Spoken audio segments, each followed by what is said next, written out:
Hello, everyone, and welcome to another brand new, hot off the press, square off. Let's meet this week's panel. Hi, I'm Ruth Ann Norton. I'm Phil Bell. I'm Nicolee Ambrose. I'm Arnold Weiner. I'm Richard Sher, moderator of the show for more than 41 years. Breaking news just before the show went on the air. Iran's foreign minister says the Strait of Hormuz is completely open until the ceasefire is over. So the strait's open. So we ought to head out there. All right. Well, while the ceasefire between the U.S., Israel, and Iran, and between Israel and Lebanon are tenuous at best, there was a major development with French President Macron and British Prime Minister Starmer. They announced that they are working on plans to patrol the Strait of Hormuz. And let me get my paper out here. After the war is over, other European countries will be invited to join. The big news is President Trump has not been included. What do you think this says about the United States' status in the world? Arnold Weiner, good to have you back. Let's hear from you. Great to be back. I think it's a very sad situation that our greatest allies have now become our adversaries. And it's not just the two countries you mentioned. Shockingly, we are now at odds with Italy, which was our greatest ally, and Prime Minister Leone and Trump were very close, and yet he's even managed to alienate her. It's a very sad situation. Ruth Ann. Yeah, I just think the chaos of it all, not only in the situation in the Middle East and the impact on consumers here in the United States on the cost of oil, but where we will be with NATO over time. And I do think that we have strained long-term relationships in this, and I'm not sure the benefit it's worth the squeeze here. And I'm still troubled by the 115 girls that were killed in bombings, amongst many things. I think it is going to be, over time in historical analysis, a big scar on the United States. But I'm really concerned about long-term relationships with our allies. Phil Bell, your comment, please. Well, I'll start by agreeing with Arnold in part. Now, it is sad that some of our greatest allies have now become somewhat opponents, but they haven't done that because of President Trump. They've done that because they have moved further and further away from the things that made us allies in the first place. So to me, it's actually pretty hilarious that these guys are saying, well, hey, wait a second. After you get done solving the problem, President Trump, we'll go ahead and take it from there. And oh, by the way, let's not forget, the Strait of Hormuz does not matter to us. It only matters to them. So I think it will, number one, have no bearing on what ends up happening. But number two, it is incredibly funny to see them act like they are accomplishing something when we have solved the world's problem that's existed for 47 years. Nicolee, how do you think President Trump will react to this news? Okay, so first of all, the headline is laughable on face value. But, there's this Zoom meeting going on Friday. We'll get the readout. China has been invited to this meeting because apparently French President Emmanuel Macron wants the Belt and Road project, taking over the entire world, not just some of the world. Germany's Navy is busy in the Baltic, so we don't even know if they would lend their abilities to this mission. But what we're totally forgetting here is not only has the terror regime in Iran created so many problems in the region, but also the world for the past 47 years, but they were 12 days away from enriching their uranium from 60% to 90% and having 12 nuclear warheads that could annihilate Israel and any capital in Europe. So I think we should be hearing thank you from Europe for taking care of the problem. And they might want to begin by reining in their anti-Semitism, which is on blatant display for the world. Go ahead, Arnold. I just gotta Go say ahead, that, Dave. yeah, I just don't think that there is the intelligence data that supports the 12 days, and it reminds me a lot of Iraq. Regardless of people's views on this, none of it is laughable. And this is serious stuff, and it is long-term strategic issues for the United States as well. So I don't think, using the term laughable here, but I also don't think the intelligence backed up the 12 days across the board and things. But I do think there is a consequence and a price to be paid for the way in which this was done, not congressionally approved, avoiding congressional approval and taking away the power of Congress as well. There's just things that will resonate for years that are not beneficial. There's no doubt that the Iranian regime was a source of terror for the Middle East, for the world. There's no doubt many things were terribly wrong and remain terribly wrong there. But I don't think in the end any of this is laughable, because we still have serious work to do from an intelligence standpoint and from a strategic initiative standpoints to protect the lives of people and consumers in the United States. So when Well, did with Barack that, I Obama used- get Well, his the time, Nicolee, go, then Phil. when did Barack Obama get congressional authority to give, Iran enough to fund their entire nuclear ambitions and military and all of the terror networks of the Middle East and fly in a plane load of gold? When did he get congressional approval for that? Or for that matter, dropping tens of thousands of bombs on countries to the tune of one every few seconds.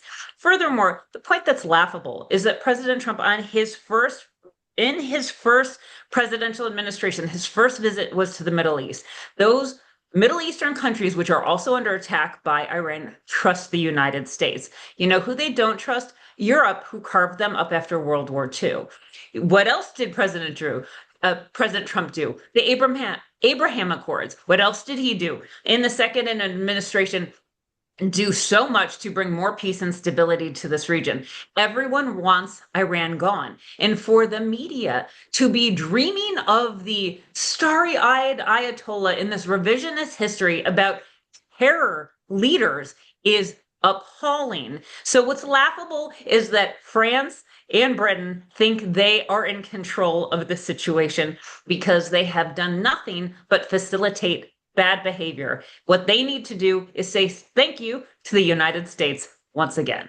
Phil, let's have a brief comment. Yeah, I've used the term laughable for a reason. First of all, let's ask a question. What do they think they're going to do? We are currently running a blockade on Iran. So after we get done with this, are Britain and France going to sail in there with their navy and say, okay, we'll take it from here? That's absolutely not going to happen. That's number one. Number two, though, what is also laughable is the state of NATO. The whole point of this organization was to provide for the common defense. We were actually providing for the common defense and safeguarding their oil, which, by the way, they are saying that Europe is weeks away from having no jet fuel. So after we get done doing all of this and providing for their defense, because, by the way, except for California, the rest of the United States has our own oil domestically, that they are then going to say, oh, yeah, we'll take it from All right, here. Phil. That's Well, why I use all the of term that- laughable. Arnold, go ahead.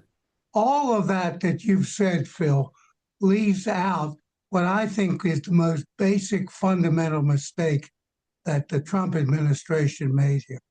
You know, when we went into Iraq, George Bush was smart enough to line up all the other countries with whom we should be allied, so that when we went in, it was an international project that had international sanctions, and we didn't make fools out of the people who were to be who we counted on to be our allies. In this instance, we went in all on our own.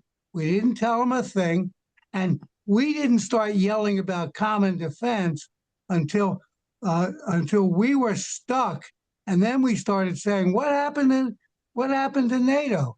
NATO doesn't exist, by the way, Phil, for joining together for offensive wars. It's for what you said, common defense. And what we did, I'm not saying we shouldn't have done it, but it doesn't fit within common defense.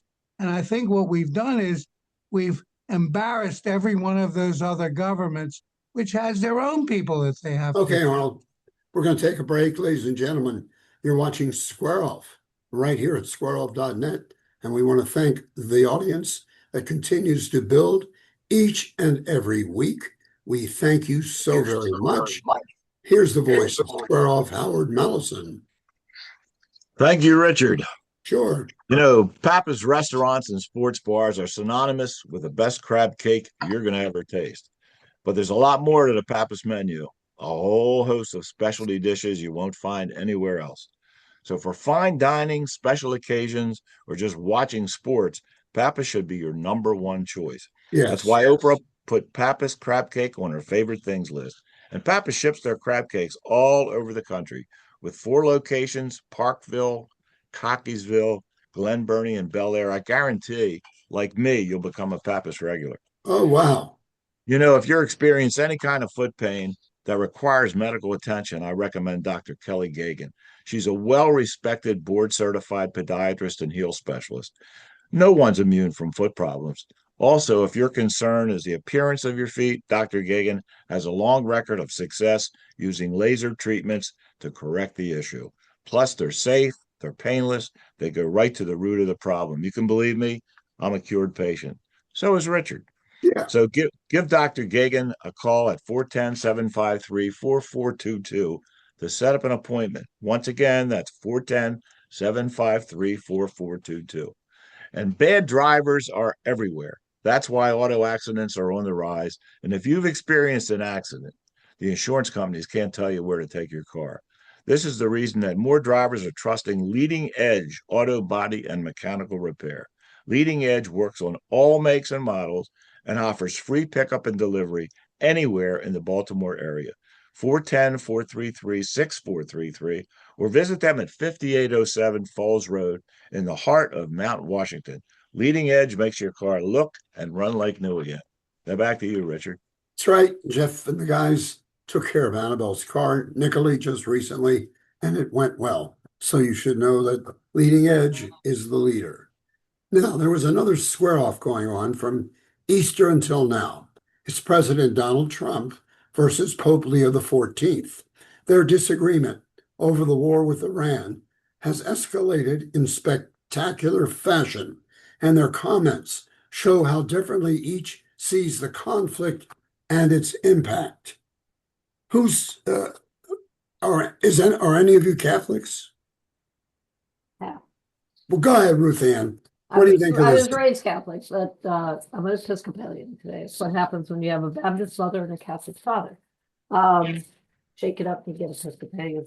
Good to know. I'm sure I'm going to hear a ton of talking points on the other side. I was offended by the picture of Trump putting himself in what was clearly intended to be he as Jesus, he as healer. And I think it's really beneath the presidency and just outright wrong for politicians to be deriding the Pope, what he is doing and his feelings of the world. He should be talking about peace. He should be talking about healing.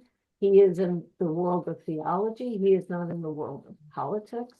And I just think this stuff is chump change and ugly and definitely beneath the presidency of the United States. But we have long passed that bar, but highly inappropriate. And I don't know that I can say more. I think it's childish and unnecessary. Who wants up next? Well, the shame is that Trump not only goes in that direction, but that he misses great opportunities to make himself appear as a statesman. You know, there was a Christmas message that he gave, and it was as ugly as the Easter message that he gave. When each time he had the opportunity to exude goodwill among different political beliefs and give a message to unite the country. Instead, he not only divided the country, but then tried to divide the Catholics from the head of their church. It's such foolishness on his part. Agree. So, first of all, the meme was not Trump as Jesus. It was Trump more or less as the Pope, because if you actually look, you don't see Jesus wearing red robes, but they are similar to what the Pope was wearing. Second, I had a good laugh at it. That's really what it is. That's it. I had a great laugh at it, and I'm going to tell you why. The Pope is a political leader. He leads a political entity, which used to be a lot bigger than it is. And if he chooses to wade into politics, then he is going to be just as capable of being criticized as anybody else who weighs into politics. I mean, think about it. If we had an exemption that said, oh, well, if you're a minister, then oh, no, we can't attack your political views. That would mean people like Jamal Bryant would get off easy because they could say whatever they wanted and we would have to bow down to it. We do not believe in that in this country, and therefore, I had absolutely no problem with President Trump taking on the Pope, and I hope he will continue to do so. And Nicolee, your opinion? Yeah, so, I didn't think it was funny, but I don't know if Trump did either, because he took the post down, so I'm guessing a staffer thought it was funny and put it up.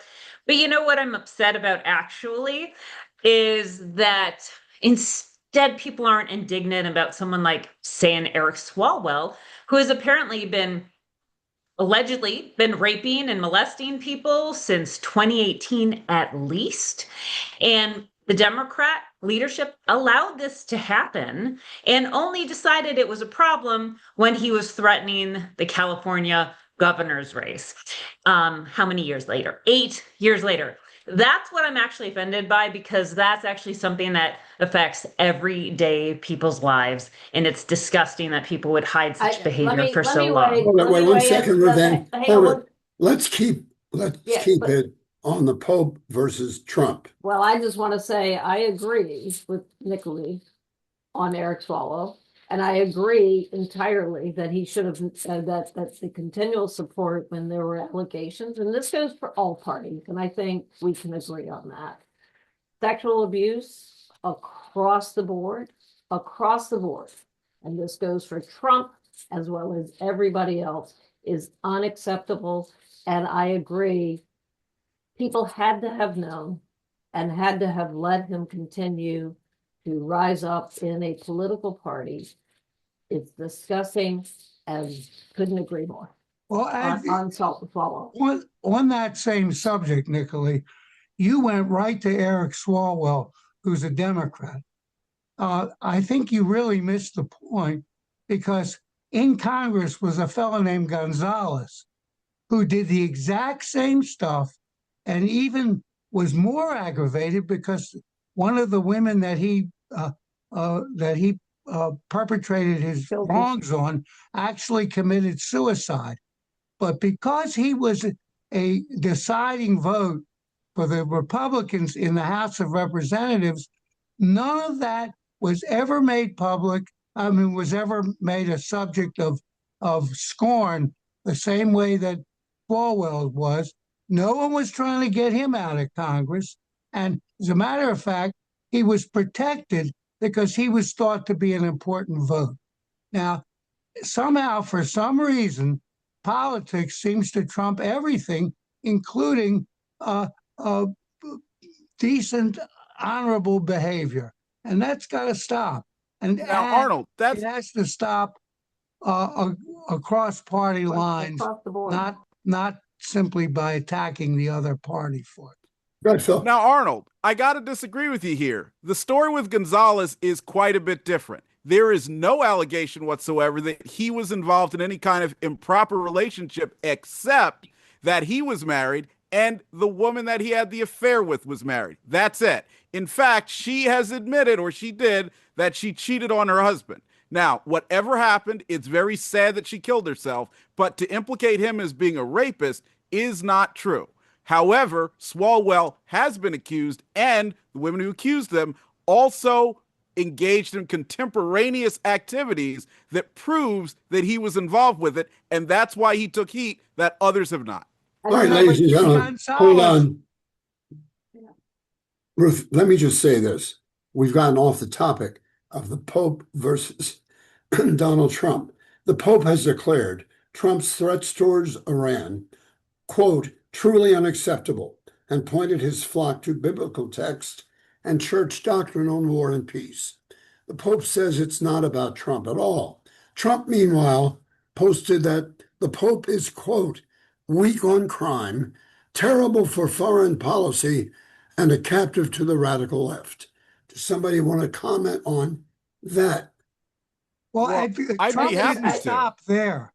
Trump now has doubled down and gotten the people who work for him to help him attack the Pope.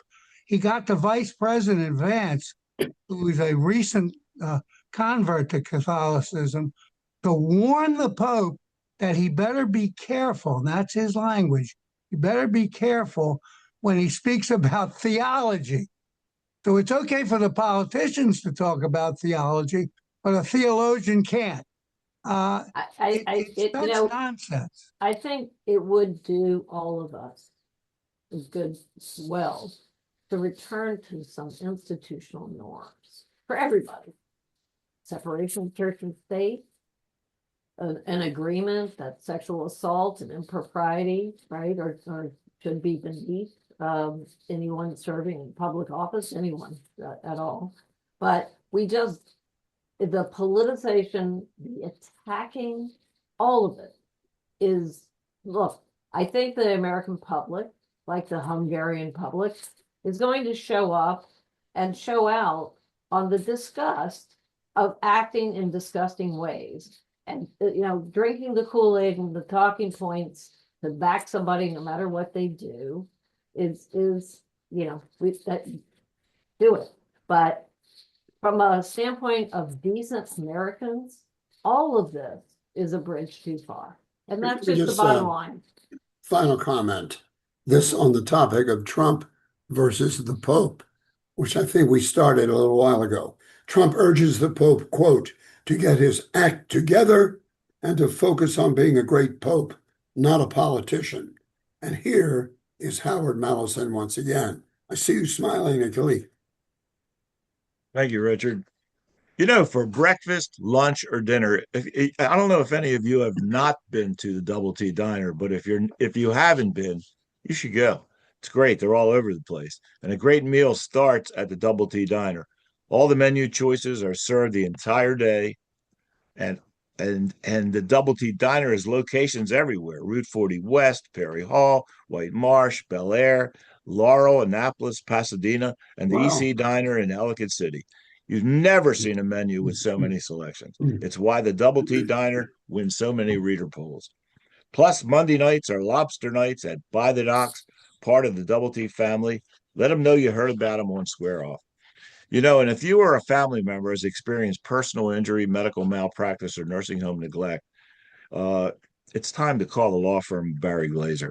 He has the legal team and resources to go after the big insurance companies to get every penny he can. With an in-house medical doctor and nurse, his attorneys work on the toughest and most complex medical malpractice cases. Barry Glazer is your best advocate for the injured, disabled, and medically abused. Give Barry Glazer a call at 410-547-8568 and let him know you heard about him on Square Off. Now back to you, Richard. Barry Glazer's commercials are nationally prominent. Everybody knows them. Why are you laughing, Nicolee? They are funny. They catch your attention for sure. All right. Now we're going to go to a very popular feature of Square Off. We used to do this almost every week. It's been a couple of years. We ask each of you on the panel, what is ticking you off? Phil, I'm going to let you kick it off. Well, thank you, Richard. What's ticking me off is the time that ticks away as I wait in Baltimore traffic because there is no Key Bridge. We have heard that they have now finally figured out the design of the bridge. But you know what makes it even worse is that 695 is also infested with those orange work cones because they're doing excessive road work out there too. Baltimore has become a traffic pit and it has to end. Who wants to comment on that? I just think you want a bridge built responsibly, and you want a bridge that is going to have the safety features and the long-term stability. I think they should take their time and build the bridge correctly and build it right. And there were delays in the change of administrations federally and moving funds forward, but I will trust the engineers to take their time and do that one right. But I will say, Phil, I agree with you about the roads. Coming into the city of Baltimore, what ticks me off is our lack of caring of the entrances of coming into the city of Baltimore, full of trash, full of roads that have potholes on it. It is not welcoming. It is ugly. It is dirty. But the second thing ticking me off is the abusiveness of people and honking at people at stoplights, that if you aren't going 90 to nothing 2 seconds after the stoplight changes, somehow everybody thinks they have to lay on their horn. And I will say, I've watched some pretty, older people who are at the front of the line, and let's have some courtesy, folks. Let's see. Very good. Nicolee, I saw you smiling again. Well, this is nothing to smile about. I am livid about the latest Maryland General Assembly session that adjourned. I don't think the supermajority Democrats in Maryland's leadership want Marylanders to stay in Maryland. They have made it so unaffordable, so onerous to live in this state, and they cannot find a penny they don't want to spend. After this session, the rainy day funds, the slush funds, all the extra money will be gone.